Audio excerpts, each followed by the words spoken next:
100 block. 100 block.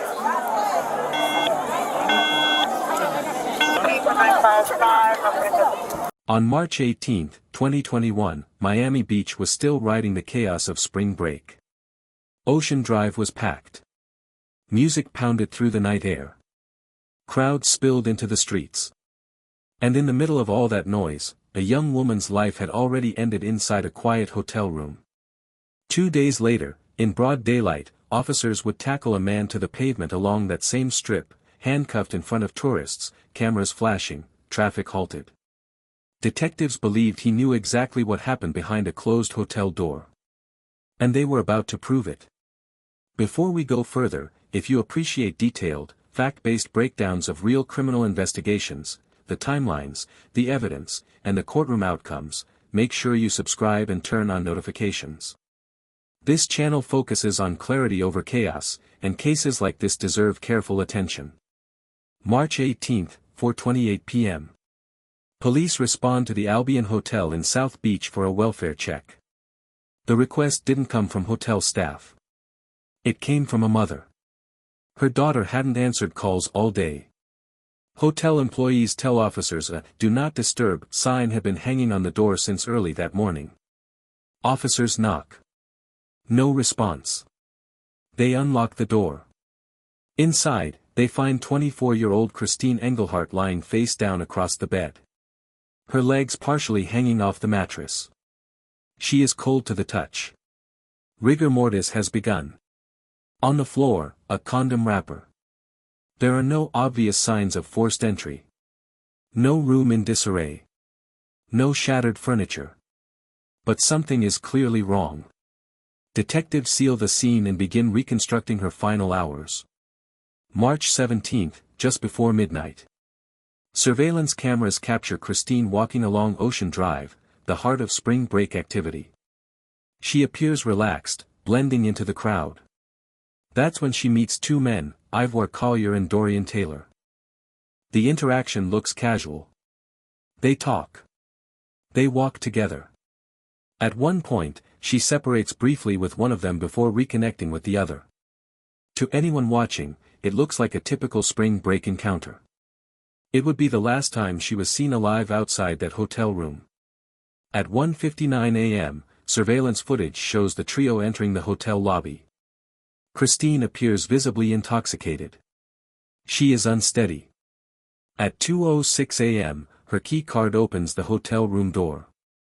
In the elevator, one of the men lifts his shirt and gestures toward the camera, almost performative.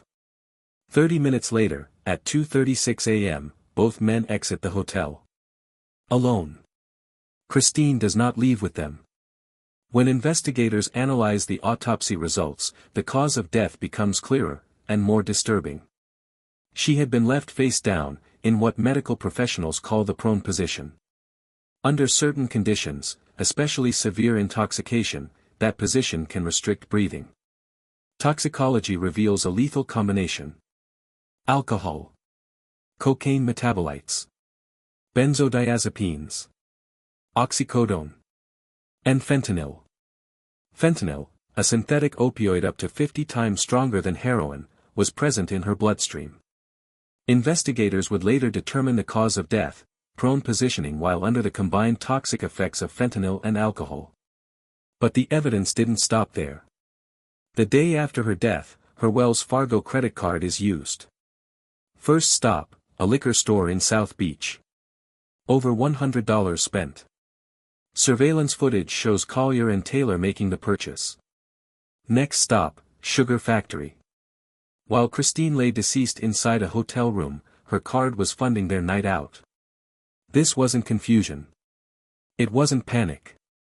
It was deliberate. That financial trail becomes one of the strongest links tying the men to the aftermath of her death.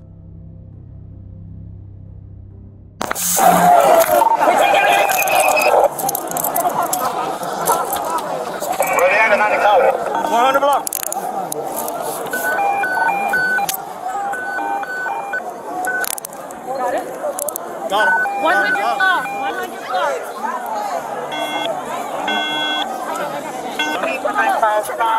block. You got any weapons on you? No, sir. 100 block.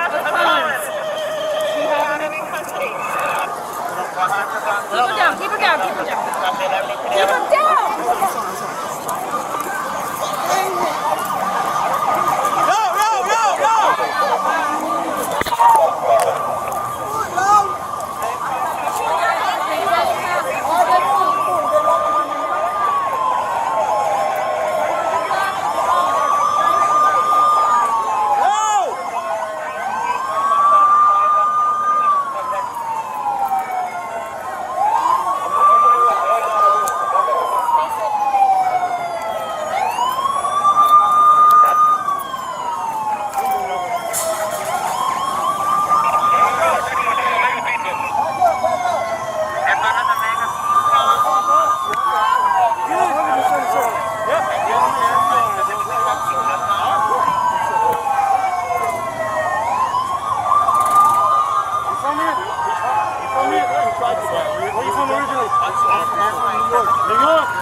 Collier. Alright, Collier. Alright, Mr. Collier.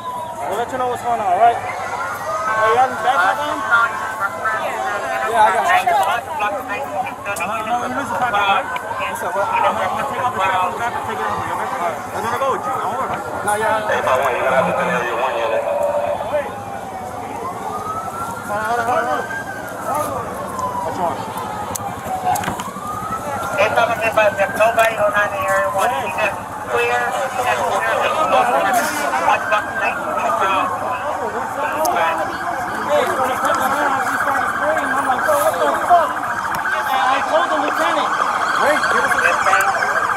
Officer Philip Dallas, Bailey, G461 security guard needs to move to Ocean Drive and block southbound traffic rerouted back westbound. Hey, get him transported. Is that somebody? You got transport with you? Yeah. If y'all need my wallet, it's in my left pocket. National South Kennedy. Security guard. Hold on, I'll find Traffic westbound. I got it. Yes, down. I'm good, alright? So everybody that's going down southbound, rerouting back westbound. Right outside the door. If you stay with me, your day will be done. You can go the rest of your day, alright? Be advised, Mr. Media's about to go through here. So 100 blocks. Sorry. Fucking, yes, barricade it up and move over there, please. Kids up. Yeah. Here's that 6 o'clock. Can we get area 1 unit for that 315? I have no area 1 unit. Oh, 9. No area 1 unit. Any unit that can clear area 1. That's fine. Any low priority, clear them and send them to that QT in the 100 block of 9th Street now.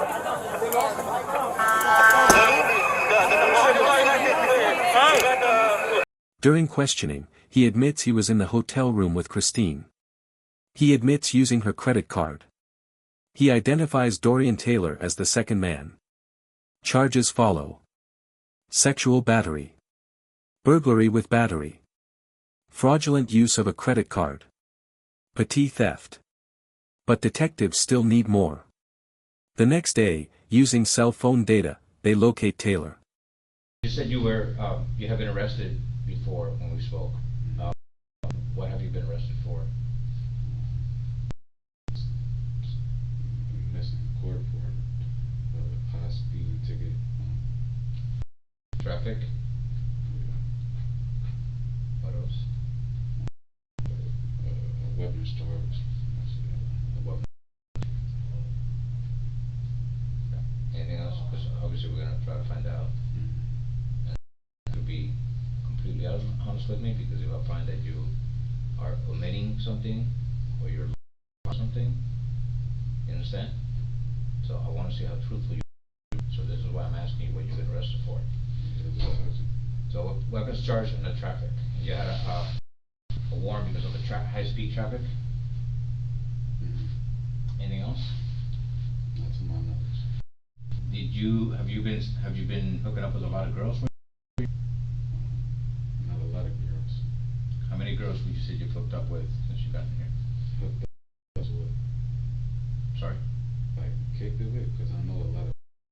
No, I mean, yeah, girls that you kicked it with, or girls that you spent the night with, or girls that you with, or whatever the story may be.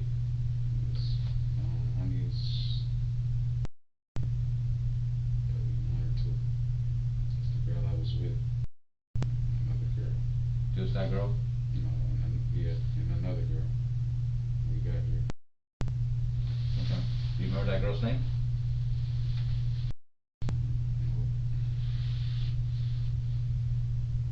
If I show you a girl, do you think you may recognize her? I see it. Do you know that girl? Marijuana. That's her name. No. No, tripping. No, not to my knowledge. You never seen that girl before? She do look familiar, actually. What's going on? Well, you tell me if you know her or you don't know her. You don't know.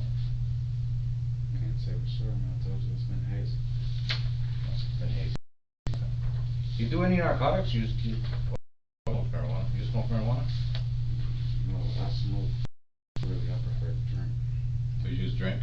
Do you do anything else? You don't do any kind of drugs or nothing? I did, but I don't even incriminate. Like, I better say, I smoke, but we've been doing drugs since I've been here. So, You and your friend? no, not him. Just me and people I kick it with. Where's your friend now? I don't know. Where's your It's Evoire. So you've been kicking it with other people, but not Evoire, and you've been drugs, but not with Evoire. Yeah, he's been doing his own thing since we got here. But I would like to have a blade present now. You want to? Yeah, most definitely. Okay. All right. Well, obviously, since to the lawyer, just kind of like stops the questioning. Most definitely. Okay? You're good with that? Yes. During his arrest, officers recover Christine's iPhone. They also find 9 green pills stamped 30. Lab testing confirms the pills contain fentanyl, the same substance found in Christine's bloodstream. Prosecutors begin building a chain. Last seen alive with the 2 men. Men leave the room alone. Her credit card used immediately after. Fentanyl pills recovered from suspect. Fentanyl confirmed in toxicology.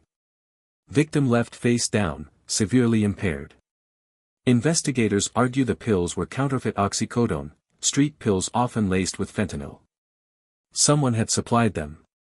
The autopsy revealed injuries consistent with recent sexual activity and trauma.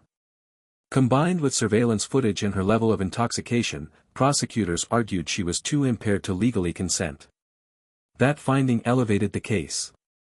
Both men were ultimately charged with felony murder, sexual battery, burglary with battery, and credit card fraud. After court proceedings, both were convicted and sentenced to life imprisonment. In less than 3 hours. At 2:06 a.m., 3 people walked into a hotel room. At 2:36 a.m., 2 walked out. By late afternoon, she was gone. Spring break noise continued outside. Music didn't stop. Crowds didn't know. Fentanyl leaves almost no margin for error.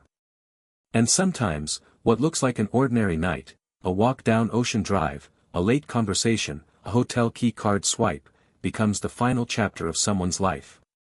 If you value in-depth, carefully structured case breakdowns that focus on evidence and accountability, make sure you subscribe and turn on notifications. Your support helps this channel continue covering real cases with clarity and respect. Drop your thoughts below. What detail in this timeline stood out to you the most? Stay safe. Stay aware. And I'll see you in the next case.